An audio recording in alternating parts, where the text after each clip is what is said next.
Macarietto, somaro perfetto. A scuola quel nomignolo era mio. Col tempo è nata poi Macariolita, ma i bimbi ormai mi chiamano così. Ciao nonnino! Ciao bambino! Prendi l'astronave, mettila in giardino, infilati la tuta, aggiusta il tuo robot, porta pure il cane, gli amici e il pappagallo, insieme per gli spazi voleremo e sulla luna noi ci poseremo. Ciao Ciao bambini! nonnino! Ciao bambini! Com'è bello stare tutti insieme a te!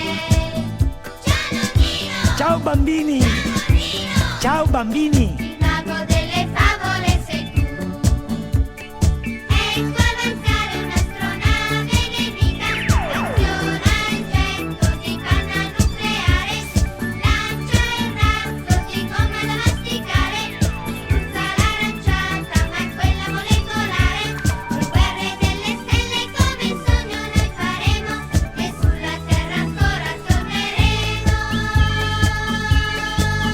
Ciao nonnino! Ciao bambino! Nell'arca spaziale la noia non esiste.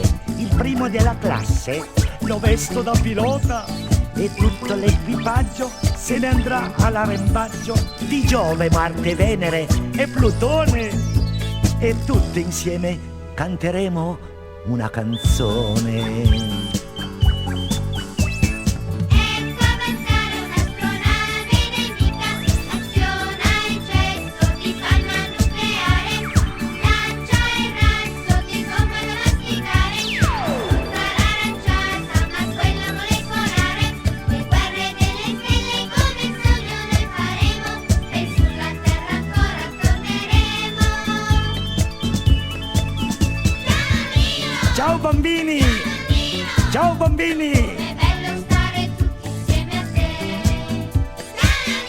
Ciao bambini! Nonnino! Ciao bambini! Il mago delle favole sei tu! Ciao nonnino! Ciao bambino! Il viaggio è terminato. Il gatto si è svegliato. Il latte è già in cucina. La cartella è sul comò. Un piccolo astronauta sul banco della scuola. Ah, di certo dovrà essere il più bravo per pilotare ancora l'astronave.